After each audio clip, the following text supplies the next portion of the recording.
Muy buenas tardes a toda la comunidad universitaria, a la comunidad CUSEA que nos siguen a través de la plataforma de Facebook Live del Centro Universitario de Ciencias Económico-Administrativas, a través del doctorado en Estudios Económicos, el Centro de Investigación de Teoría Económica y el cuerpo académico UDG-CA 826, con temas de economía internacional, finanzas y desarrollo, les dan la más cordial bienvenida a esta presentación del libro Economía Conductual.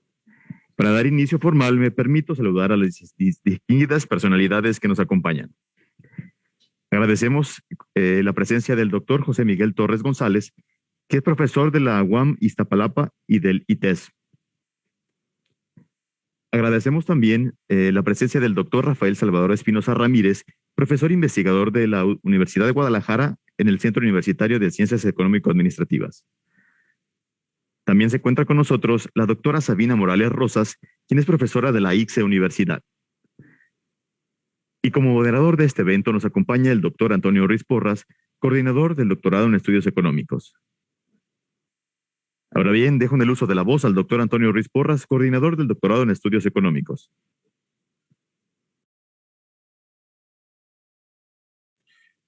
Buenos días, buenas tardes a todos. Pues hoy tenemos el agrado de presentar un libro que es el libro de Economía Conductual, y para ello tenemos al autor del libro, que es el doctor José Miguel Torres González, y como comentaristas, como ya se ha mencionado, tenemos a Sabina Morales Rosas y a Rafael Espinosa Ramírez, quienes nos harán los comentarios del libro. Estamos, la verdad, muy contentos de poder presentar este libro porque es una de las áreas que ha tenido mayor desarrollo en los últimos años, lo que se refiere a la economía conductual o economía de la conducta, porque ha sido la base de lo que es la economía financiera contemporánea, porque de hecho hay quienes dicen que la microeconomía quizá debería reescribirse en términos de lo que es la economía conductual. Entonces, pues yo creo que es un área que es muy importante. Hay muy pocos antecedentes en México, y particularmente este libro es uno de los primeros que se publican que vinculan lo que es el tema económico y lo que es la psicología. Entonces, pues la verdad nos da mucho gusto que José Miguel Torres haya aceptado la invitación para presentar su libro aquí, y también, pues para ello, la dinámica que llevaremos será la siguiente. Nuestros comentaristas hablarán sobre el libro, unos 15 minutos cada quien aproximadamente. Luego después habrá una serie de comentarios por parte del doctor José Miguel Torres, y posteriormente podremos interactuar con el autor y los comentaristas a través de Facebook. Recuerden que ustedes pueden contactarnos a través de redes, y si ustedes hacen las preguntas a través de los canales de redes, pues nosotros podemos hacerles hacer notar al autor y a los comentaristas sus inquietudes, sus dudas y aquellas cosas que quisieran saber adicionales a este texto que se está presentando el día de hoy. Entonces, pues ya creo que para adelantar, pues doy la palabra a la doctora Sabina Morales para efectos de que podamos empezar la presentación. Muchas gracias.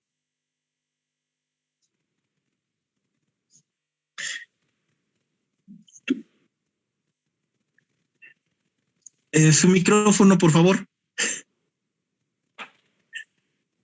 Es verdad, elemental, qué barbaridad. Lo apagamos justamente para no interferir con las primeras intervenciones. Yo ya estaba, ya iba yo describiéndoles lo que íbamos a ver en la mitad del libro y, en fin, gracias.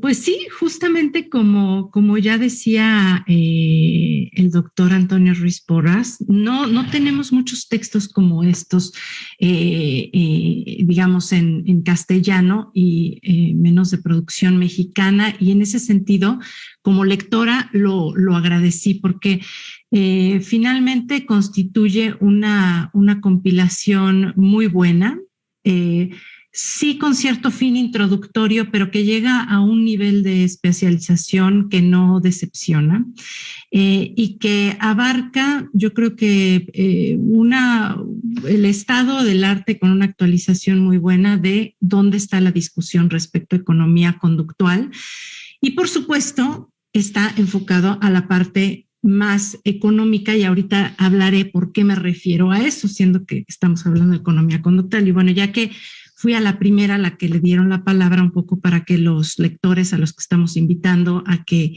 se acerquen a esta obra, haré una breve descripción del libro, ¿no? José Miguel comienza haciendo algo que muchos lectores agradecemos, y es contándonos un poco de historia. ¿Por qué es importante en esta ocasión? Porque, bueno, al tratarse, digamos, de un enfoque todavía sí en boga, pero en ciertos sectores que todavía no tiene la difusión que merece, pues se requiere que nos sentemos a ver cómo es que este nuevo paradigma se fue construyendo, ¿no? Cuáles fueron los cimientos que los dieron. De hecho, José Miguel aborda esto a partir del premio Nobel de Kahneman y posteriormente de Thaler, y nos deja ver justamente cómo en una suerte de forma en la cual se confecciona la ciencia en la actualidad, cómo una serie de vínculos, lazos académicos permitieron también que se hicieran vasos comunicantes entre disciplinas. Podemos discutirlo, que probablemente no deberían haber estado divorciados nunca, o como muchos rescatan ahora, tal vez nunca lo estuvieron, pero había otros paradigmas hegemónicos que ocupaban la escena, ¿no? Y me refiero en particular, para tal vez los estudiantes que nos escuchan de economía, pues este debate entre el Smith de la riqueza de las naciones y el Smith de la teoría de los sentimientos morales, ¿no? Es decir, de la beta desde la cual actualmente ya se argumenta que se puede rastrear a posteriori pues todo el conocimiento que tiene que ver con la integración de la conducta humana, de su orientación social, etcétera, etcétera. Después encontramos un muy buen capítulo introductorio para todo lo que podemos conocer como sesgos cognitivos o los sesgos del modelo tradicional. En este capítulo, que podría ser un excelente resumen en sí mismo, con una aportación además muy buena, porque el libro está lleno de ejemplos, en fin, es de una lectura muy ágil, cosa que también siempre se agradece como lector, se agradece como profesora, y los estudiantes lo agradecen también. Y después tiene toda una sección muy amplia en la cual entra en detalle con todos esos sesgos cognitivos o desviaciones de un modelo de optimización, que es finalmente la carne de lo que le permite a la así llamada actualmente economía conductual establecer un diálogo con el mainstream, ¿no? Con el mainstream de la economía, de los supuestos sobre la racionalidad que implica, etcétera. Y después nos lleva ya a las implicaciones en el mercado, al comportamiento de mercado, y después a las finanzas conductuales. El libro, ahí digamos es donde entra una parte mucho más técnica, una parte que sin duda los lectores que estén en formación, tanto en licenciatura o maestrías, aprovecharán mucho desde mi punto de vista. Y después tenemos 2 capítulos que me parecieron una delicia, con los cuales cierra Miguel, y que además no es tan común que se lleve la discusión hasta allá o que se recopile y se compile esta parte de investigación. Uno sobre neuroeconomía, es decir, las bases biológicas de la conducta orientada, y después, pues todo el debate de inteligencia artificial y en qué medida la inteligencia artificial puede o no contribuir a mitigar estos sesgos cognitivos. Es un debate, hay investigación, pero es un debate, o cuál es su función y cuál es su rol, ¿no? En los procesos de toma de decisiones. Entonces, bueno, ya que fui la primera que hablé, para que nuestros lectores se den una idea de la obra de la que estamos hablando, aunque José Miguel al principio nos advierte que busca hacer una especie de libro de texto que no nos va a decir nada nuevo, me gustaría contradecirlo y decir que en realidad la yuxtaposición y la elección de cosas tiene un mensaje en sí mismo, un énfasis importante en la promoción digamos, del enfoque, una agenda de investigación que tiene que ver con la posibilidad de quitarle lo conductual a la economía y reconociendo de suyo esta parte que tiene de origen, y donde entra evidentemente ahí la psicología teniendo desde el principio mucho que decir, la psicología y no solo eso, la filosofía diría yo también, la antropología social, etcétera. Y me parece que no es un libro de texto en sentido estricto porque uno puede leerlo de corrido. Normalmente un libro de texto tiene una doble función, tiene secciones especializadas, pero también es una suerte de libro de consulta, no tiene un carácter enciclopédico. Y aquí la manera en la que el autor nos lo presenta en realidad nos permite decir, yo quiero conocer sobre economía conductual, no soy un experto, no soy una experta, y es un texto que también es accesible para ese tipo de audiencias. Entonces, bueno, me parece que en ese sentido es una aportación también, no solamente en términos de contenido, sino de formato, ¿no? Ahora bien, como ya lo comentaba el doctor Antonio, yo soy psicóloga de pecado original y en realidad ejercí pocos años y con el tiempo profesionalmente me fui acercando a las políticas públicas y hoy pues las políticas públicas son en realidad mi casa, mi hogar de reflexión intelectual, de ejercicio profesional. Y me gustaría probablemente tratar de poner mucho de lo que se dice en el libro con diálogo sobre cuáles son las aportaciones o no sé si aportaciones, más bien aplicaciones específicas de esta perspectiva hacia el ramo de políticas públicas, porque si bien pensamos o alguien que pudiera escuchar el término por primera vez diría, bueno, evidentemente la aplicación es económica, ¿no? Es un conocimiento. Además, el de conocer la arquitectura de la toma de decisiones es un conocimiento también mercantilizable. No solamente nos ayuda a entender el conocimiento, sino que entender ese conocimiento también, digamos, es un instrumento económico en términos mercantiles, pero también desde, pues no exactamente desde el principio, pero sí forma parte de la historia del desarrollo de la economía conductual, haber sido una pieza clave o haber comenzado a ser una pieza clave para el diseño de políticas públicas y para la forma en la cual la administración pública se piensa a sí misma realizando intervención. Espero que un poco el debate vaya en ese sentido y es interesante porque José Miguel al final nos propone, como de hecho lo hace el propio Kahneman en algún momento, terminar, bueno, y todo esto, ¿a qué lo podemos aplicar en un sentido social, ¿no? ¿Qué nos dice esto de las instituciones, etcétera, etcétera?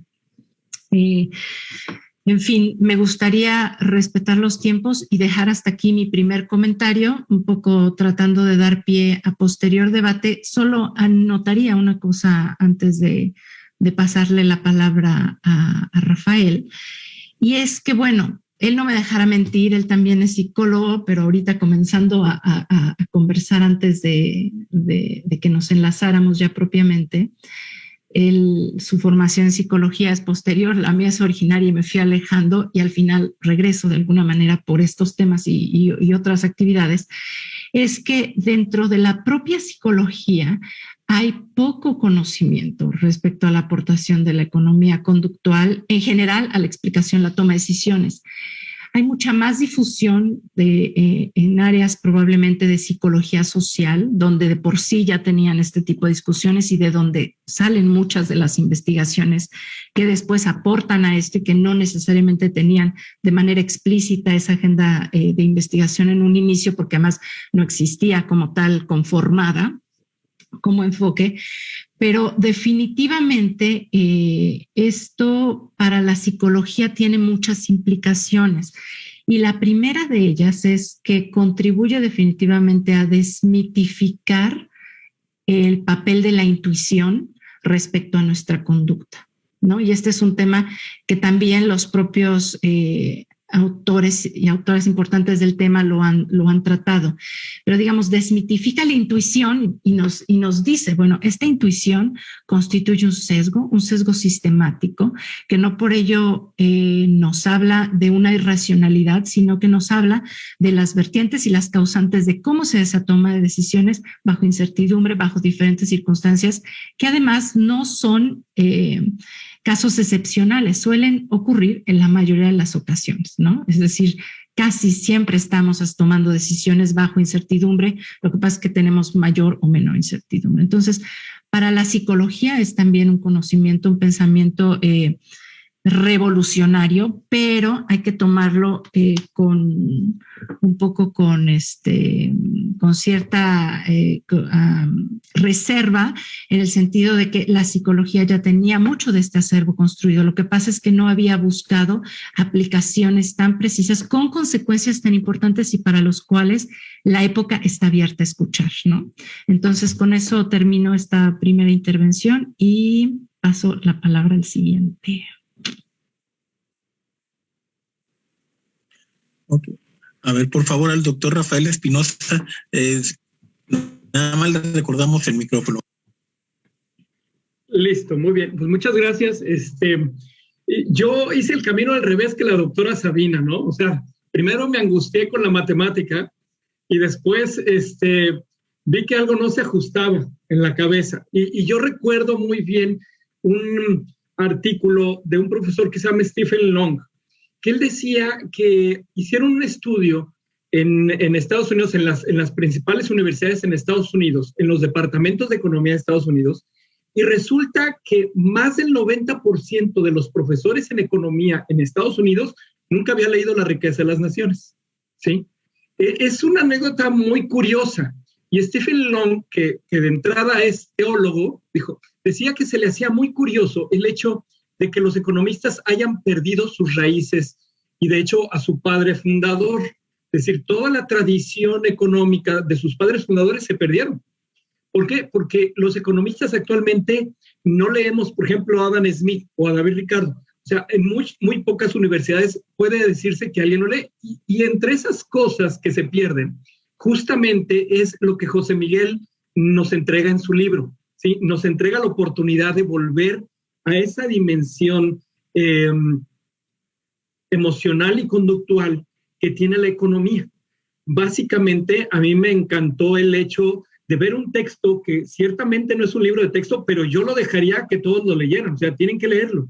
Tienen que leerlo para que se den cuenta los estudiantes qué existe detrás de todos los razonamientos económicos fundamentales que se tienen. Es decir, no es posible explicar a la economía si no se entiende el origen de la economía misma, como es el ser humano. Y el ser humano es complejo. No se podría esperar que la economía fuera simple, ¿sí? No es un lagrangiano que se maximiza bajo una restricción presupuestaria. Es un conjunto de emociones, sentimientos, implicaciones, relaciones que tienen los individuos al momento de establecer una función, o sea, al momento que hacen una elección, se supone racional en el sentido más amplio de la palabra. Obviamente son racionales, pero racionales en el sentido de que con lo que pueden hacerlo lo hacen y involucran tanto la cuestión emocional, la afectiva, la relacional. Entonces, el libro del doctor José Miguel me encantó porque lleva a ese viaje, ¿sí?, temático, histórico, y nos va dando y va tejiendo detenidamente todos esos conceptos que uno, como gente de economía y como gente de psicología, debe tener en la cabeza, ¿sí? Al final me encantó la sección 1.3 de quitémosle lo conductual a la economía y volvamos a repensar la economía como lo que es una ciencia social que se ha fortalecido con el análisis cuantitativo y que eso es mucho de agradecer porque el análisis cuantitativo es un lenguaje muy práctico, pero que no debe dejar de lado la dimensión humana, como aquí lo pone el doctor José Miguel magníficamente en su libro, ¿sí? Y lo cual lo lleva al segundo capítulo, que es esa perspectiva general para economistas, y lo menciona ahí, perspectiva general, psicología para economistas. No es lo mismo economía para psicólogos, porque podríamos confundirnos un poco. Es la psicología para economistas, es darles ese componente esencial al economista para que pueda entender lo que hay detrás de un proceso de optimización, lo que hay detrás de unas preferencias. Yo a mis estudiantes les digo, ¿por qué las curvas de indiferencia no se pueden cruzar? Y la respuesta de ellos es básicamente porque no puede haber que un punto A y un punto B sea indiferente al punto C porque se cruzan. O sea, no hay explicación detrás. Les digo, no se cruzan porque supone que la gente es sensata. Digo, se puede cruzar si la gente no fuera sensata, si tiene alguna afección psicológica por ahí muy fuerte, claro que se puede cruzar, pero estamos suponiendo que la gente tiene cierto grado de sensatez, por eso no se cruzan las curvas de indiferencia. O cuando les pregunto por qué la curva de indiferencia es continua. Y la respuesta es sencilla, de todo economista, es porque, bueno, pues para poder hacer la maximización con la restricción presupuestaria, esas cosas, yo les digo, no, es continua porque la indecisión también es parte del proceso de elección. Es decir, la gente es indecisa, por eso tienen que encontrarse. ¿Dónde encuentran uno esas respuestas? En los viejos libros de economía, esos muy viejos libros que te enseñan a pensar antes de empezar a maximizar o antes de hacer matemáticas. Por eso el capítulo 2 del doctor José Miguel me encanta porque empieza a trabajar sobre la concepción que se tiene sobre esos problemas de formalización matemática, de la validación, de la respuesta de mercado, que son muy válidas desde el punto de vista económico, pero que hay que meterle un poco ese color humano que siempre ha existido, que nunca se ha ido, ¿sí? Es decir, esa es una de las respuestas por qué, a pesar de todos los modelos financieros que se crean, difícilmente hay algún modelo que que pueda predecir las crisis financieras. Es decir, de pronto somos muy buenos explicando cuando fue una crisis financiera y por qué fue, pero ese boom que llega cuando hay una crisis financiera, pues es dado por un factor humano muy, muy importante. En ese sentido, el libro maneja ya cuando entra en su segunda parte lo que es la optimización imperfecta y entonces trabaja un poco con las ideas justamente de este lenguaje que se tiene en economía y el lenguaje que se tiene en psicología, ¿sí? Hay algunos elementos que se dan, por ejemplo, en la inconsistencia dinámica, ¿sí? La evidencia empírica que se muestra. Y me encanta porque el libro te avienta la información requerida y necesaria y bien pensada sin cansarte. Es un libro que no cansa cuando lo lees, o sea, no te cansa porque va de un tema y luego te relaciona al otro y muy generosamente el autor va dándote el espacio para que sin saturarte de información, sin saturarte de lo que los economistas solemos hacer, de muchas matemáticas, ¿sí? Empieza a darle argumentos, ¿sí? Y pone muchos ejemplos, y los ejemplos siempre son agradecidos. Yo siempre he dicho que no hay mejor manera de enseñar economía que poner ejemplos. Y cuando tú hablas de psicología y economía o economía conductual, bueno, básicamente es fundamental esos ejemplos. La idea es, todos los capítulos, por ejemplo, el quinto me encantó también de las preferencias, es interesante porque empieza ya a trabajar sobre la dimensión humana en su más pura naturaleza al momento en que decide qué le gusta y qué no le gusta. ¿Sí? Yo siempre he dicho que todo el mundo debería tener una clase de economía conductual cuando ve micro al principio, es decir, o verlo simultáneamente, pero poder beneficiar un poco de la idea de qué significa la riqueza, la salud, todos esos elementos, o incluso el altruismo, ¿no? El altruismo como un fenómeno que no está contemplado dentro de la economía clásica, sino que se supone que todos somos egoístas. Bueno, esos elementos son fundamentales al momento de entrar. Y yo estoy de acuerdo cuando habla de las profesiones, pero me encantó cuando empieza a hablar sobre el financiero, ¿sí? Sobre el mercado financiero, que es un área muy desarrollada por la economía conductual. Es una parte que funciona perfectamente bien al momento que la trabajan, porque pues, los mercados financieros son unos mercados muy neuróticos, es decir, son mercados con un nivel de incertidumbre altísimo y por lo tanto reaccionan de la misma manera. Al final el mercado no es solamente la suma de los individuos, sino que es el agregado de todo un conjunto emocional y todo un conjunto cognitivo que llegan detrás. ¿sí? Las finanzas conductuales a mí me encantó, es una gran aplicación, pero también me quedé realmente muy satisfecho, muy gustoso cuando trata el tema de neuroeconomía, que es dificilísimo encontrarlo, ¿sí? En otros ámbitos y menos en un libro como este, ¿sí? Meterse a la neuroeconomía y darle una vista justamente a esos procesos neuronales, que si tenemos el córtex prefrontal, la parte más primitiva, es decir, son partes que son fundamentales que generalmente no se consideran en ningún curso de economía fundamental. Y que los psicólogos también sería fabuloso que lo pudieran, porque los psicólogos y neurólogos y psiquiatras pueden tener esos conocimientos, pero la parte de la decisión, la parte de la elección que hacen los individuos y las implicaciones para la economía son esenciales. Y lo que sí es que el último capítulo, definitivamente, ese sí no lo he visto en la última parte de economía e inteligencia artificial, pues la verdad fue muy grato, porque no lo encuentra uno en ningún libro, o sea, al menos no en ningún libro propiamente un libro propiamente de economía conductual, ¿no? Y en español mucho menos, ¿no? La economía y la inteligencia artificial, más que una descripción de los temas, el autor pues hace un desafío a tratar de comprender y extender un poco el estudio en esta área, porque es un tema sumamente nuevo como para poder ser considerado.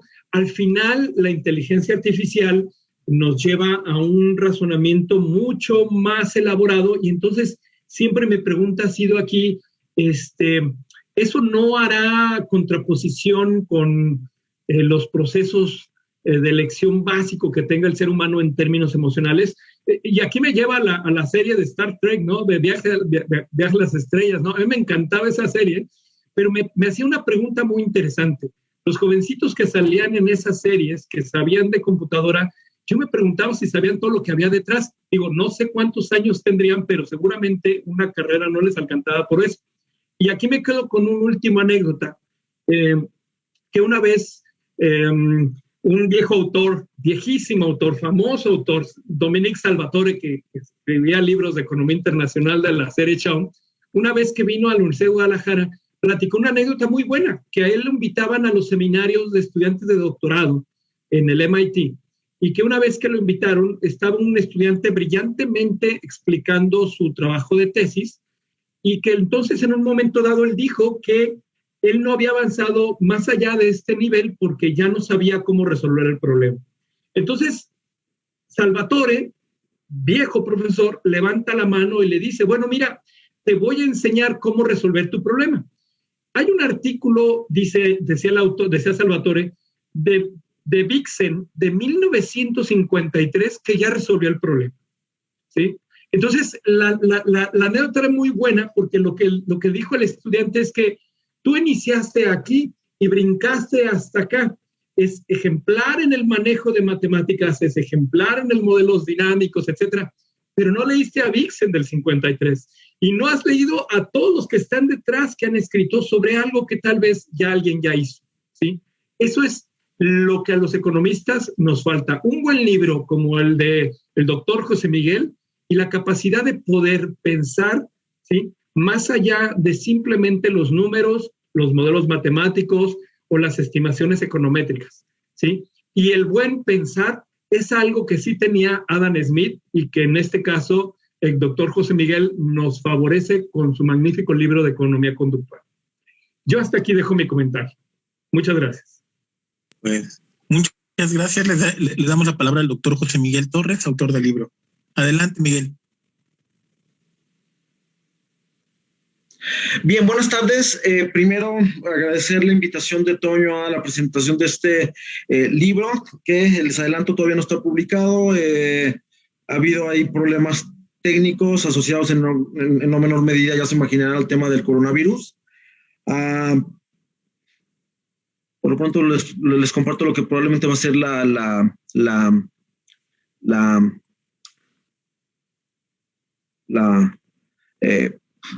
La portada,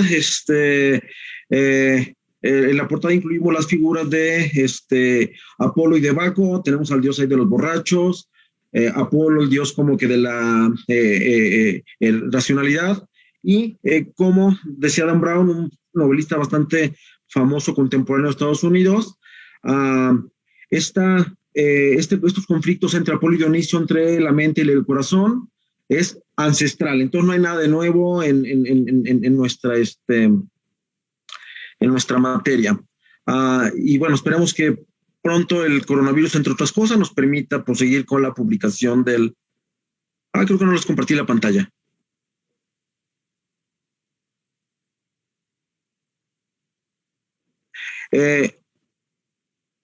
Esta tentativamente va a ser la portada del libro, y les comentaba que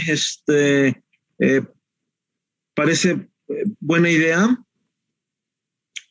mezclar las imágenes de dos dioses griegos o romanos, como lo queramos ver, al dios de la racionalidad Apolo, al dios de los borrachos Baco, y donde un novelista gringo nos recuerda que estos conflictos entre mente y racionalidad o corazón y emociones es una batalla ancestral. No hay nada de nuevo en la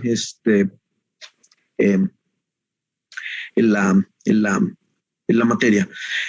Bien, y bueno, también obviamente agradezco también a Sabina y a Rafa sus muy, muy buenos, demasiado generosos probablemente comentarios sobre este libro. Y me gustaría nada más, respondiendo a un par de observaciones muy puntuales, antes de platicarles mi historia con Behavioral Economics o con economía conductual. La verdad es que todavía no tenemos un nombre en español generalmente aceptado. Me gustaría responder o complementar un par de comentarios tanto de Rafa como de Sabina. Primero, en particular, un comentario de Rafa. Si bien muchos dentro de la profesión han sentido al ascenso de Behavioral Economics como una amenaza, como un ataque a la economía convencional, yo personalmente, y no estoy solo, no lo vemos así.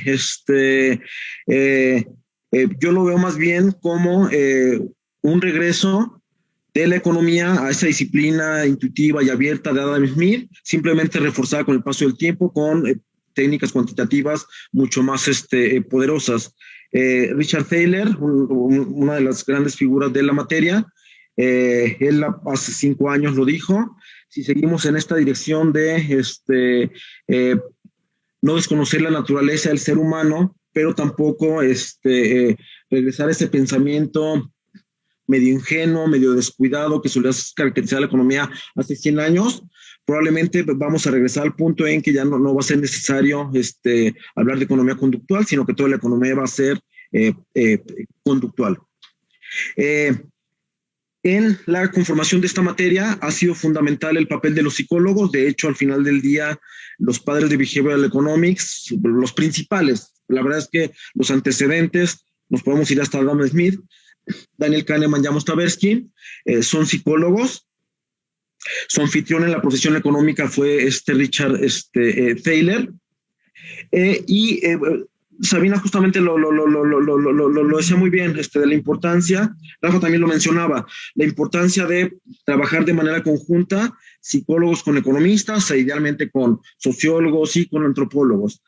Desafortunadamente, tenemos evidencia muy dura, sólida, de que estas colaboraciones no son particularmente sencillas. En este libro de Undoing Project del escritor Michael Lewis, que es una biografía de Daniel Kahneman y Amos Tversky, hay narra que a principios de los 90 mucha gente creyó que sería buena idea juntar a psicólogos y economistas, pero resultó que nos dimos cuenta de que no nos queríamos. Los economistas eran agresivos y muy seguros de sí mismos, los psicólogos eran moderados e inseguros. Aquí tenemos un par de opiniones de psicólogos sobre los economistas, que yo creo que tienen su punto. Dan Gilbert, creo que está en Harvard, Dice, normalmente los psicólogos solo interrumpen una presentación para aclarar algo, los economistas interrumpen para mostrar qué tan inteligentes son. Somos una profesión en general bastante arrogante. George Lowenstein, creo que está en Yale, dice, en la economía la regla es ser agresivo, en Yale tratamos de crear un seminario de psicología y economía, los psicólogos terminaron heridos, nos sintieron demasiado agresivos, nunca hubo una segunda reunión. Steven Sloman, creo que está en Francia. A principios de los 90 tuvimos una conferencia en mitad de economistas, mitad de psicólogos, y se juro por Dios que 3/4 del tiempo la pasé pidiendo a los economistas que se callaran. Amy Cody, una psicóloga social, creo, dice, el problema es que los psicólogos creen que los economistas son inmorales y los economistas creemos que los psicólogos son estúpidos. Entonces, las relaciones entre economistas y hasta ahorita y psicólogos han sido particularmente complejas. Pero a pesar de todos estos conflictos, la verdad es que la materia ha seguido caminando bastante bien, y esto me lleva a la siguiente parte de mi intervención, que tiene que ver con la historia de este libro, mi involucramiento con Behavioral Economics. Aquí yo no soy, como decía Sabina, de pecado original no soy ni economista ni psicólogo, yo soy contador público. Después ya vino un doctorado razonablemente decente en economía. Yo empecé mi doctorado en economía a principios de la década de los 2000. Yo antes de irme al doctorado a los Estados Unidos, había obtenido una maestría en economía en el ITAM, un enfoque muy neoclásico. Ya sabía algo yo soy economista financiero también en principio. Yo ya había escuchado, cuando yo llegué al doctorado a Estados Unidos, ya había escuchado algo sobre Behavioral Economics, pero un par de profesores muy buenos allá en el ITAM, muy de la escuela de Chicago, me decían, no, esto es una moda pasajera, es como mercadotecnia y no vale la pena que le presten mucha atención. Llego al doctorado en una universidad que está en Boston, y me doy cuenta que no solo que Behavioral Economics está en un ascenso, ya está montado en un cohete disparándose a la luna, sino que muchos de mis compañeros de generación del doctorado, varios de los más brillantes, literalmente estaban haciendo Behavioral Economics. Yo dije que estudiantes muy buenos de universidades como Harvard o MIT estén haciendo Behavioral Economics, para mí es señal de que Behavioral Economics no es una simple mercadotecnia. Sin embargo, bueno, yo estaba canalizado para economía financiera, y le di seguimiento al tema de Behavioral Economics de manera informal, de oyente, como decimos aquí en México. Termino el doctorado, me regreso para acá, para el país, y una de las primeras oportunidades que tuve para dar clases fue en el CIDE. Originalmente la invitación era para dar un curso de matemáticas para economistas,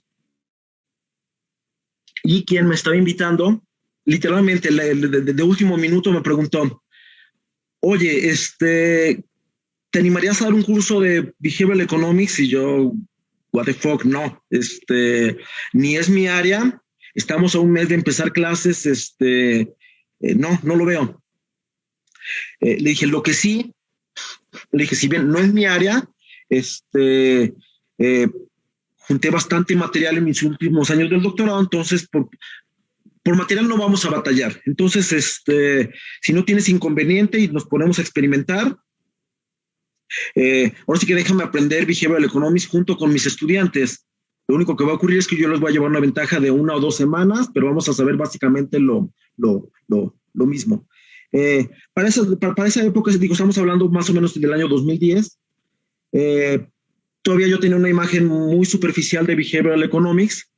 Todavía creía que era muy psicología, muy de muchos hechos interesantes, pero ningún análisis muy profundo. Ya en mi experiencia, la mejor manera de aprender una materia es enseñarla. Entonces ya con los incentivos, con el compromiso de dar un curso, me vi forzado a entender bien la materia, y me di cuenta justamente de que la materia no solo era interesante, sino también muy relevante, que la parte cuantitativa está muy bien desarrollada, y sobre todo que su parte analítica también no estaba menos desarrollada.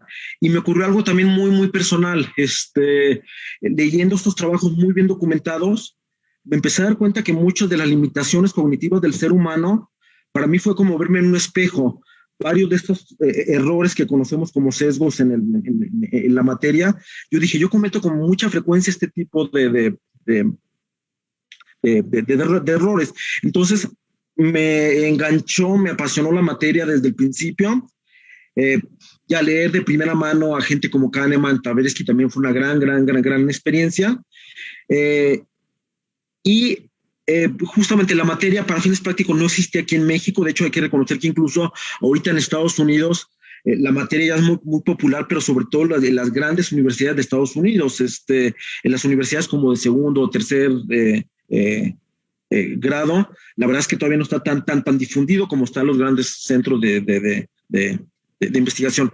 Yo dije, aquí hay una gran oportunidad, así es que preparando las clases, le voy a dedicar bastante tiempo a preparar los apuntes, con miras a igual convertirlos en un libro de texto o simplemente apuntes informales para en un futuro. Uno nunca sabe cuándo va a ocurrir esto. Entonces, ese fue el génesis de este libro.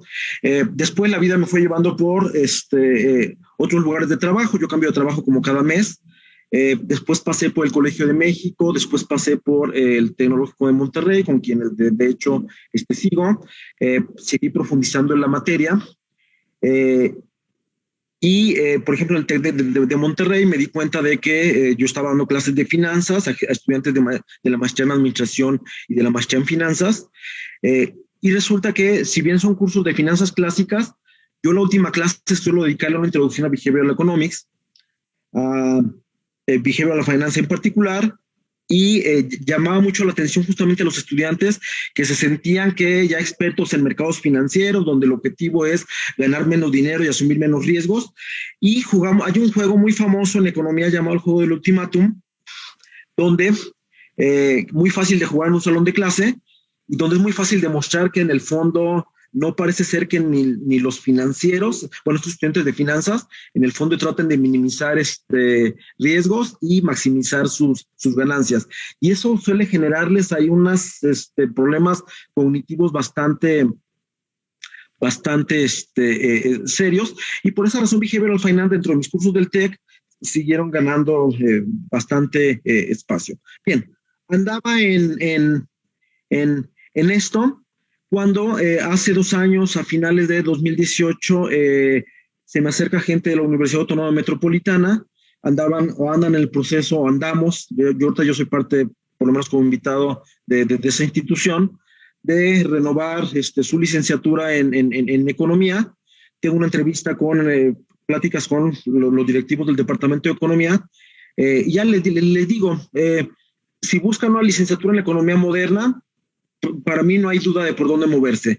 Es Behavioral Economics, y por el lado del trabajo empírico, empezar a apostar a Big Data, Machine Learning, inteligencia artificial.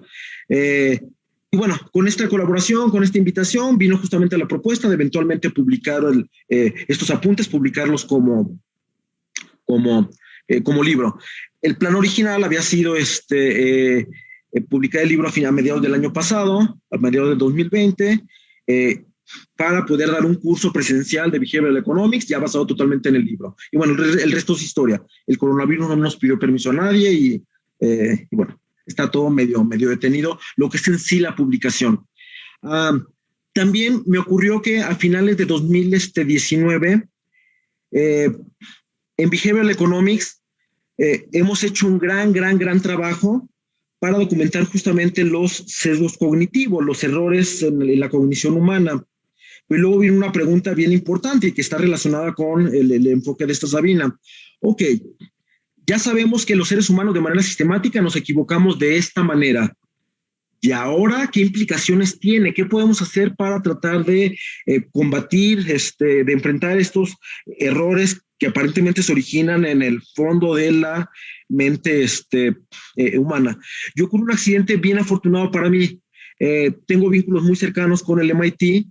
Ya a finales de 2019, un periodista de Boston que conoce muy bien la historia del MIT alrededor de la Segunda Guerra Mundial, que es cuando se empiezan a desarrollar las primeras computadoras, platicando con él de manera informal sobre el libro de Behavioral Economics, me dijo, oye, tu behavioral economics me suena mucho a los orígenes de inteligencia artificial. Bueno, de la computación en general. Dice, la razón principal de haber empezado a desarrollar las computadoras fue que la Segunda Guerra Mundial le dejó muy claro al Departamento de Defensa de Estados Unidos que la toma de las decisiones que tenían que tomar el gobierno, los militares, eran cada vez más complejas, y salió la pregunta muy natural de si no habría manera de encontrar máquinas que nos ayudaran a tomar decisiones. Tom Green, periodista, me dice, tú tienes vínculos con el MIT, mucho del material en torno al desarrollo de las primeras computadoras no se ha publicado, pero es público y están en los archivos del instituto. Entonces me dijo, ¿por qué no te das una vuelta y empiezas a hacer trabajo de campo? Tom Green me adelanta parte del material y sorpresa, sorpresa, DARPA, esta parte del Departamento de Defensa de Estados Unidos, que financió mucho el desarrollo de las primeras computadoras, estuvo dirigido por un psicólogo. Y leyendo estos primeros artículos de los psicólogos, justamente empecé a ver, ok, los seres humanos podemos ser muy malos tomadores de decisiones, y viene la siguiente pregunta, ¿qué podemos hacer para mejorar la toma de decisiones del ser humano? Y dije, aquí está, resulta que las preguntas que ahorita estamos haciendo los economistas, de que ahora que ya tenemos muy bien documentados los sesgos cognitivos, ahora qué hacer con ellos, qué implicaciones de política tienen, esta gente de computación se hizo las preguntas hace 60 años. Me fui a Boston en la primera mitad del año pasado, también tristemente, bueno, el coronavirus cambió un poco los planes, pero tuve la fortuna de tener acceso justamente a material de estos pioneros de la computación, y esos artículos de los 1960, 1970 me parecían como continuación de los artículos de los 2017, 2018 de los economistas, y de ahí vi una conexión muy natural con inteligencia artificial. Y si a eso sumamos que las técnicas de machine learning, estas técnicas estadísticas computacionales, son cada vez más utilizadas aquí en economía, dije, ganancia doble. Resulta que Behavioral Economics, por un lado, me está poniendo en contacto con los psicólogos y también con computólogos del más alto nivel. Y justamente el libro terminé de escribirlo en marzo, a mediados del año pasado, estando allá en Boston. Y ahorita, ya para no hacer más larga la historia, para cumplir justamente con los tiempos, el libro de texto ya está terminado. Ahorita con lo que estoy trabajando en particular, esto ya, aunque el libro no se ha publicado, yo creo que ya no será material del libro. El proyecto más nuevo de Daniel Kahneman tiene que ver con un tema que se llama ruido. Y el ruido, justamente, en gran medida el ruido tiene que ver justamente con el uso de máquinas inteligentes en particular, para moderar, para compensar los problemas cognitivos del ser humano. Entonces, bueno, ya para cerrar, esta breve historia sugiere que mi involucramiento con Behavioral Economics ha sido en gran medida producto de una serie de accidentes, coincidencias muy, muy extrañas, bastante afortunadas, y me siento contento. Digo, aparte de que la materia me encanta, ha sido una excelente oportunidad para entrar en contacto con gente de otras disciplinas increíblemente inteligentes y sobre todo increíblemente interesantes. Y ahora sí, ya para terminar, y haciendo referencia al área de Sabina, que tiene que ver con políticas públicas, justamente a finales del año pasado estuve trabajando en un artículo ya básicamente terminado, que tiene que ver con las explicaciones de Behavioral Economics de la resistencia de mucha gente a vacunarse en estos momentos contra de utilizar la vacuna contra el coronavirus, y qué se puede hacer al respecto, dadas las implicaciones de política pública y de política de salud, particularmente relevantes para nuestros tiempos. Y bueno, aquí me detengo. Les puedo platicar mil cosas más, pero hay que respetar tiempos y hay que darle también la voz a la audiencia. Bueno, pues muchas gracias. Gracias, Miguel. Pues realmente el tema de Behavioral Economics pues es muy interesante. Yo creo que al final de cuentas, efectivamente la economía va para allá. Uh-huh.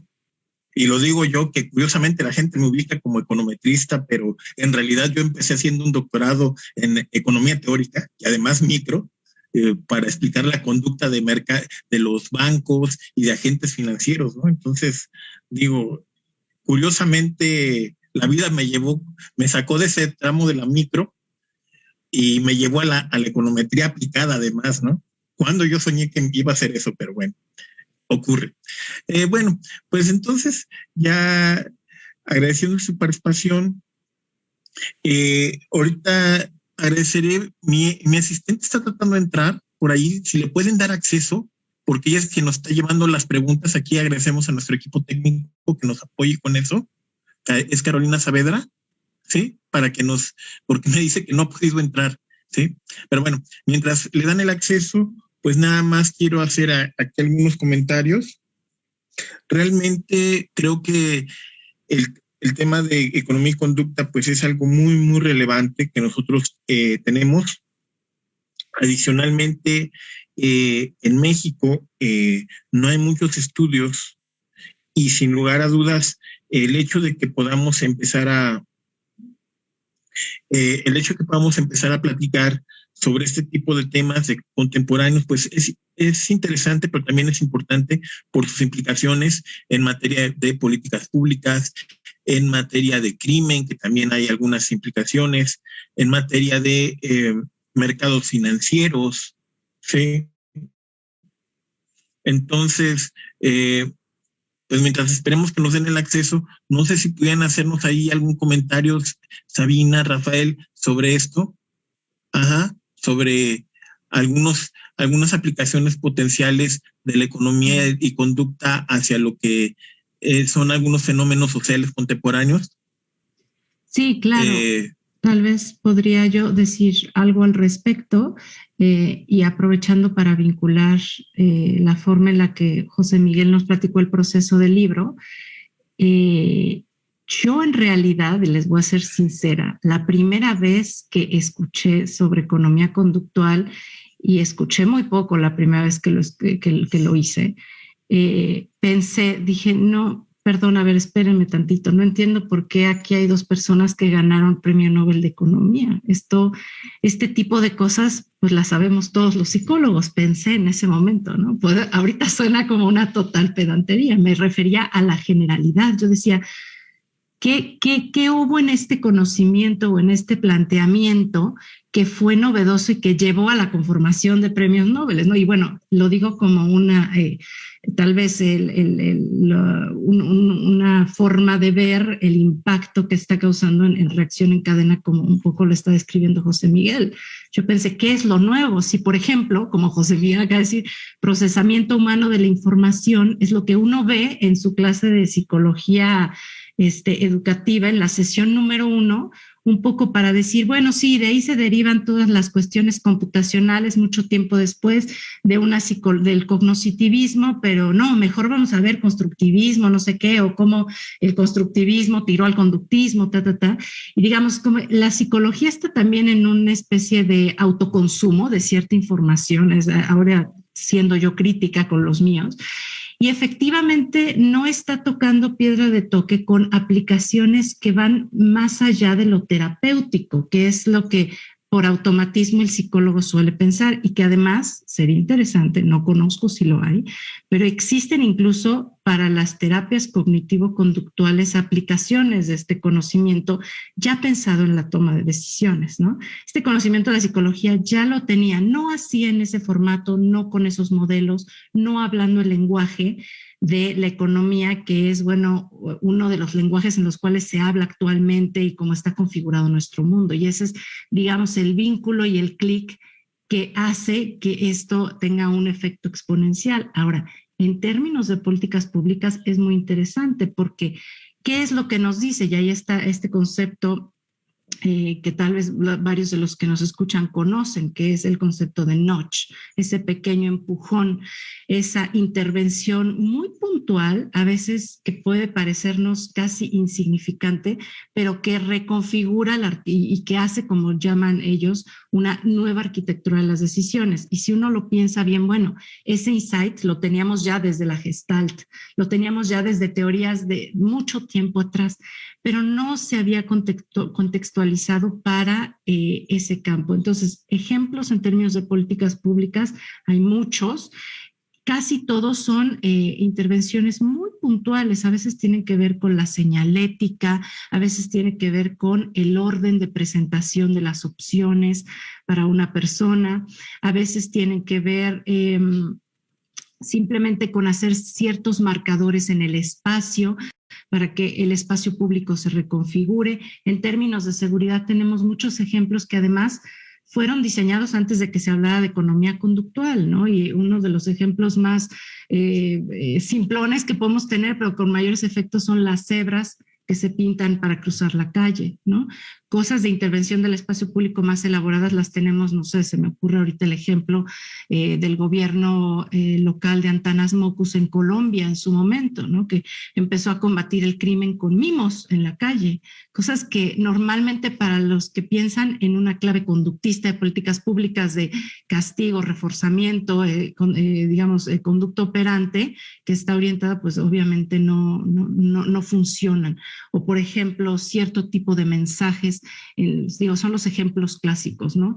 Cierto tipo de mensajes en los recibos para que la gente vuelva a pagar sus impuestos, y son cosas muy simples que están en las campañas de publicidad, etcétera, y que en la intervención pública puede aprovechar, y en muchos casos está empezando cada vez más a aprovechar a su favor, porque además también el mercado, la publicidad y muchas de esas cosas lo hacía, aunque no tenía los estudios ni la explicación detrás. O sea, ya algo tan simple como qué productos poner en el anaquel de abajo, en el anaquel de en medio, etcétera, y cómo de ahí modificar la elección o hacer más probable que nosotros elijamos un producto sobre otro simplemente por cómo están colocados en un anaquel, pues tiene repercusiones ahí bárbaras, ¿no? Hace más probable que compremos un producto y no otro, hace más probable que paguemos impuestos o no otro, o que tengamos ciertas actitudes y preferencias por vacunarnos, etcétera, ¿no? Solo por mencionar tal vez algunas. Sí, básicamente yo entré un poco, como digo, al contrario. José Miguel es muy joven, pues yo terminé mi doctorado en el 2000 cuando él apenas estaba yendo, entonces es muy jovencito, pero yo lo terminé ahí y realmente mis estudios de doctorado, la materia, cuestión de economía conductual, economía del comportamiento, no aparecía por ningún lugar, ¿sí? A mí mi duda me empezó a venir pues desde los orígenes incluso de mi formación de economista, porque como éramos una universidad guerrera, marxista-leninista, entonces cuando ya te meten a Marx, siempre te queda el gusanito del componente humano dentro de las decisiones económicas, ¿no? Cuando termino el doctorado y empiezo a ver que algo no me funcionaba bien, y sobre todo yo entré a la parte de la economía del comportamiento cuando uno empieza a ver teoría de juegos, ¿sí? Pero la teoría de juegos te abre un poquito la ventana por esos lados, porque me acuerdo que yo veía muy interesante los artículos de George Akerlof, uno esencialmente sobre todo el de filtros de lealtad, por ejemplo, y me pregunté, ¿por qué se dan los filtros de lealtad? ¿Sí? ¿Por qué la gente tiene ciertas inclinaciones hacia ciertas elecciones? Y Akerlof lo puso clarito en una cosa que se llama filtros de lealtad. Después, seguir leyendo a Akerlof fue muy interesante porque empezó Akerlof a escribir cosas como cuestiones de identidad y economía. Y entonces te aventaba un poco, indudablemente te aventaba un poco a la parte psicológica. Akerlof se fue mucho por la parte sociológica, pues yo empecé a pensar un poco la cuestión de la psicología. Y entonces me enterqué un poco y dije, pues hay que estudiarlo, ¿no? Y por ahí buscando posgrados, pues encontré lo que es doctorado en psicología, que para mí todo era total y absolutamente nuevo. Para mis compañeros era como continuar con todo, pero para mí era empezar de cero. Y fue muy interesante descubrir que cuando yo estaba tomando las clases, yo pensaba en economía cuando ellos pensaban en psicología. Y entonces mis comentarios eran, sí, eso se parece a lo que decía Akerlof. o lo que decía Elizabeth Cranton, o lo que decía, y entonces descubrí que mucha economía estaba trabajando sobre cuestiones en psicología, de una manera a veces no muy marginal, realmente muy metidos, y empecé a preguntarme, y de hecho tenemos algunas cosas escritas con el doctor Antonio Ruiz Porras sobre cuestión de crimen, ¿sí? El crimen se ha vuelto en nuestros trabajos que hemos hecho, donde podemos hacer conjugar justamente cuestiones de economía y cuestiones de psicología, y creo que la dimensión es mucho más amplia, es decir, alguna vez ya leí a un autor que decía que una cosa es economía conductual y otra cosa es economía y psicología. Economía y psicología todavía era mucho más amplio, y yo creo que sí, o sea, la parte de economía conductual de cómo se elige es una cosa, pero hay una dimensión psicológica mucho más amplia en los procesos de análisis económicos, ¿sí? Vemos nosotros el crimen, vemos otras dimensiones, por ejemplo, inversión extranjera directa, ¿sí? Y entonces yo me meto a mi tercer campo, que aparte de todo soy teólogo también de formación, y me empiezo a preguntar si podemos cruzar algún día la teología, la psicología y la economía. Va a ser una tarea enorme, pues, pero yo veo que los procesos de inversión extranjera, luego hay variables como religiosas que sí afectan incluso a la decisión de inversión extranjera.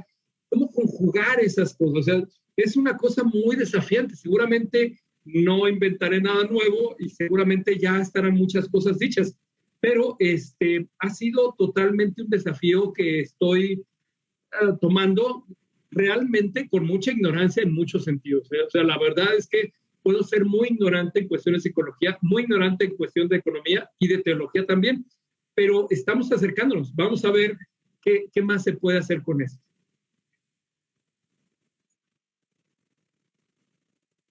No sé si puedo hacer un comentario sobre lo que acabamos de decir. Claro que sí, Miguel. Rafa. Primero lo de Sabina. Bueno, antes de esto, yo creo que nosotros cuatro que somos profesores universitarios, sabemos que la vinculación con el mundo real puede ser bien difícil. Y menciono esto porque justamente, si bien cuando yo llegué al doctorado, ya estaba de nueva cuenta, montaron un cohete a la luna, Behavioral Economy dentro de la academia, todavía no permeaba de una manera tan importante, tan fuerte en el mundo real. Y déjenme compartirles la historia de cómo justamente un accidente muy afortunado para nosotros los economistas, de la difusión de Behavioral Economics ahorita en todas partes. Como dice aquí, la actual popularidad de la materia, fuera de la academia obviamente, debe mucho a la publicación de 2003 del libro Moneyball de Michael Lewis. Creo que después dio origen a una película con Brad Pitt, creo que en español se tradujo como El Juego de la Fortuna. Saca este libro que hace mucho énfasis justamente en la mala toma de decisiones. Michael Lewis es un autor bien popular, llama mucho la atención del libro, se vuelve bien popular y dicen, si este gran negocio llamado béisbol, que aparte es un negocio muy viejo, se maneja casi con las patas, bueno, no con las patas, con la intuición, no podría estar ocurriendo lo mismo con otros negocios. Y como dice en esta lámina, de repente empezaron a proliferar artículos sobre Moneyball para educación, para estudios de cine, para golf, para granjas, para finanzas, para campañas presidenciales. Dice Michael Lewis, después de repente todo el mundo estaba moneyballeando. Lewis comenta, cuando se asienta el polvo en relación a las reacciones del libro, queda viva una muy importante, una reseña de Thaler y de Cass Sunstein. Lo relevante para nosotros es que dice, y tiene que ver con lo que comentaba Sabina, no son hechos que se descubrieron en los 90s, eran cosas que se sabían desde los 60s, en particular habían sido analizados por psicólogos, Amos Tversky y Daniel Kahneman, simplemente no eran conocidos fuera de, me imagino que de psicología. Nosotros los economistas no los conocíamos. A nosotros nos empiezan a llegar a finales de los 70s cuando coinciden Thaler con Kahneman y Tversky en Stanford, y es cuando empieza el muy largo proceso y muy difícil de lograr que los economistas aceptáramos las ideas de los psicólogos.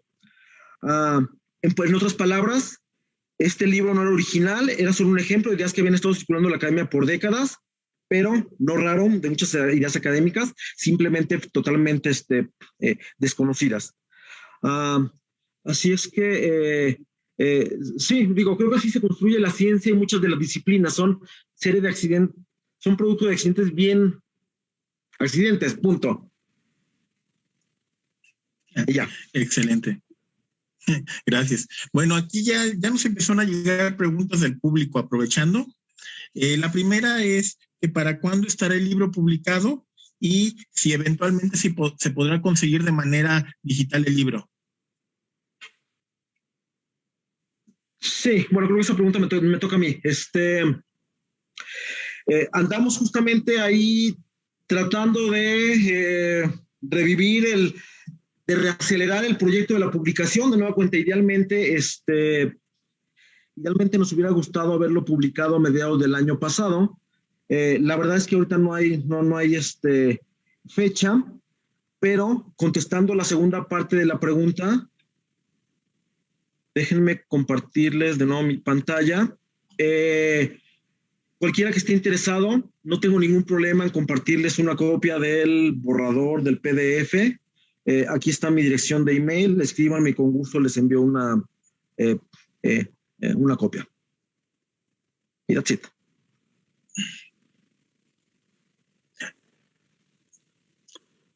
Oye, como que eso no es muy racional, se disminuyen las ganancias, mi estimado, para un economista. Totalmente, pero si algo he aprendido estas cosas, bueno, primero, para los que me conocen, los negocios no es algo que me apasione. Y este libro, en el fondo, a través ya lo he estado utilizando desde 2010.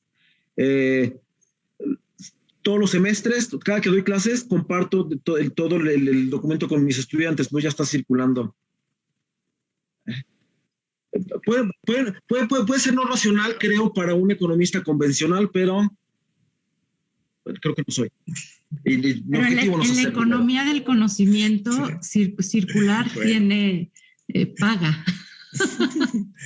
Sí, y aparte yo creo que algo que también aprendí en este año, poco más de un año que llevo de contacto de primera mano con científicos computacionales del más alto nivel, ellos ya veían venir el fin de la industria de las editoriales. Lo que ya le pasó a la música, bueno, en el fondo sabemos que ya le está pasando a los libros. Y bueno, tengo un espíritu muy académico. Yo creo que el conocimiento es para compartirlo. Si ya te deja algo de dinero, excelente. Si no, what the fuck. Bueno, en realidad también nosotros casi siempre terminamos compartiendo nuestro conocimiento, esto es cierto. También tenemos ahí algunas felicitaciones por parte de algunas personas del público. ¿Sí? Y efectivamente, para conseguir el libro, pregunta ya contestada. Y también hay varias personas nos están comentando que qué bueno que se estén dando estos trabajos donde la economía va colaborando con otras disciplinas, porque es una labor pues muy necesaria. Entonces, también por eso te mandan felicitar algunas parte del público que nos está escribiendo vía Facebook, lo comento. Entonces, y algunos que me están llegando a mi celular directamente. Aquí me gustaría comentar al respecto también una intervención muy rápida. Hablando de la gran relación que tiene, yo creo no equivocarme al decir que ahorita sin lugar a dudas, Kahneman, si lo pudiéramos considerar economista, creo que es el economista al que más atención se le presta en el mundo real. Y nada más como muestra, basta un botón, el próximo proyecto déjenme compartir, les puedo hacer útil. El próximo libro de Kahneman que se publica idealmente en mayo, titulado Ruido, fue un proyecto que inició a raíz de trabajo que hizo para bancos y que tiene que ver con las inconsistencias en el trato al cliente por parte de los empleados del banco. Y también me gustaría compartirles más porque el tiempo no dio para ver esta presentación, donde daba un par de recomendaciones de por dónde seguir explorando la materia, además obviamente del libro que estamos presentando. Hace ya casi 15 años, Daniel Kahneman dio un mini curso titulado Pensando sobre cómo pensamos. Aquí está el acceso a la liga de internet de ese curso, muy, muy, muy bueno. Y aquí, bueno, nada más para comentarles justamente entre la gente que participó en ese seminario. Aquí tenemos a Jeff Bezos, el dueño de Amazon. Aquí tenemos a Myhrvold, tecnólogo en jefe de Microsoft en esos tiempos. También estuvieron por ahí los fundadores de Google. Entonces, el impacto en el mundo, sobre todo el mundo de los negocios, porque yo me siento más cómodo con el sector privado que con el público, ha sido fundamental. De hecho, también me gustaría agregar muy, muy rápidamente que si bien probablemente no estamos tan familiarizados con nombres como Kahneman, como Tversky, o como con un psicólogo que se apellida Kellner, de una u otra manera conocemos su trabajo. Para aquellos que han visto las películas de Intensamente, de Pixar, y la más reciente de Soul, entre los asesores científicos de esas películas se encontró justamente Daron Kellner, muy, muy amigo de Kahneman y también de Michael Lewis. Ya. Ok, bueno, pues finalmente pues tenemos una restricción económica de tiempo, intertemporal literalmente, de nuestra transmisión. Entonces, pues ya nada más comento, pues nos resta agradecerles al público por su asistencia, a la doctora Sabina Morales, al doctor Rafael Espinosa y evidentemente a José Miguel Torres como autor por el esfuerzo para presentar este libro, ¿sí?, por su buena disposición para hacerlo, y además, pues agradecerles en general por sus comentarios, y también evidentemente lo que nos da a entender esta plática es que va a haber una segunda parte, por lo que estoy entendiendo del libro. Esperemos que si se hace la segunda parte, sea presentado nuevamente en este foro que tiene las puertas abiertas, ¿no? Entonces, pues nuevamente agradeciéndoles a todos, pues nada más nos resta comentarles que el libro, pues ya saben, ya podrán tener acceso a él directamente contactando al autor. Y no sé si hay algún comentario final por parte de nuestros comentaristas o de nuestro autor, lo agradeceremos. Muchas gracias. Yo por mi parte solamente agradecer a José Miguel, es magnífico el libro y sí, si va a haber una segunda parte sí me encantaría. Y tal vez platicar un poco después sobre qué sigue, o sea, qué sigue, porque siento que estamos en un área que todavía hay mucho donde trabajar y José Miguel sería el que mejor podría darnos una respuesta sobre qué sigue en la economía conductual, o sea, qué es lo que sigue. Seguramente esto no se detiene aquí, pero muchas gracias, realmente disfruté mucho la lectura. Gracias. Lo que sigue literalmente, y es en lo que estoy trabajando, es seguir ahondando en inteligencia artificial. En particular, estas cosas son arma de doble filo. Muchas de estas técnicas, mucho de este conocimiento, ya no importa si somos psicólogos o economistas, se están utilizando en empresas Google, Amazon, Facebook, donde el objetivo es capturar nuestra atención. Tenemos buenas razones para creer que se está abusando de estas herramientas. Y de nueva cuenta, para mí una motivación importante para difundir este evangelio de Behavioral Economics es educarnos a nosotros mismos para poder enfrentar a estos negocios, grandes negocios que están explotando bien y bonito el conocimiento de la materia. Idealmente que nosotros conozcamos la materia no para abusar de otros, sino para defendernos de los vendedores digitales que son omnipresentes en nuestros teléfonos celulares. Y en eso estoy trabajando. Son cosas todavía muy recientes, en proceso de construcción. Y bueno, Wilson, pero con gusto seguimos el diálogo fuera aquí de esta restricción de 1 hora de Zoom. Ok, bueno, no sé si la doctora Sabina quiera comentar algo final para finalizar. No, en realidad me quedo con mucha curiosidad.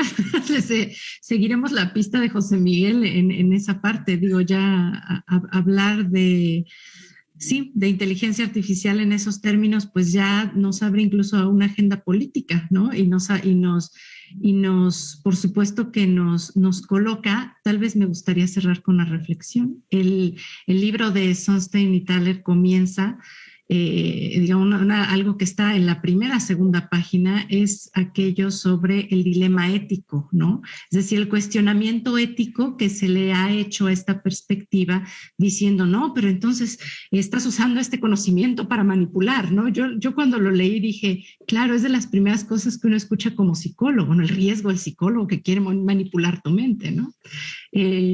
Y me pareció muy interesante que conocer que era una de las acusaciones, que es un tema del debate y que además está puesto en la arena de lo público, ¿no? Frente al riesgo, después de un siglo XX como el que tenemos, con, digamos, todo tipo de, bueno, ya no estamos en el siglo XX, ¿verdad? Pero con todo, digamos, con un bagaje de siglo XX donde tuvimos las autocracias a todo lo que daba.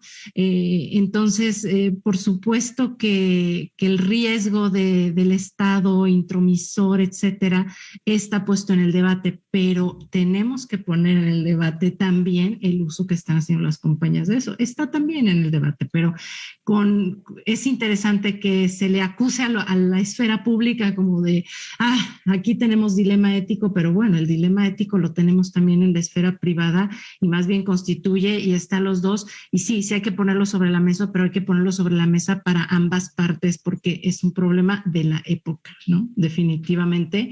Y ahí creo que va a haber una aportación bárbara para todos los que estén en eso. Entonces, José Miguel, te seguiré la pista de cerca porque me parece interesante, necesario y una contribución que hay que hacer, ¿no? O sea, digamos, la parte crítica que este conocimiento también implica, ¿no? Bueno, pues con estos comentarios, pues concluimos. Agradecemos a todos nuevamente, a nuestros comentaristas y a nuestro autor, y pues con la certeza de que trataremos de que este proyecto de economía conductual, pues luego en sus siguientes avances puedan venir a darnos pláticas, ya sea presentarnos el nuevo libro, presentarnos seminarios, todo ello amparado aquí en el Doctor Estudios Económicos, con muchísimo gusto, sobre decir que la puerta está abierta, ¿no? Pues nuevamente, muchísimas gracias a todos y agradecemos por su presencia a este seminario. Les recordamos que tenemos el viernes otro seminario sobre otro tema interesante, que es Economía del Arte, dado por el doctor Carlos Poncio, quien es doctor en la Universidad de Harvard. Pues muchísimas gracias a todos, muy amables por su asistencia. Gracias, bonita tarde. Gracias, buenas tardes.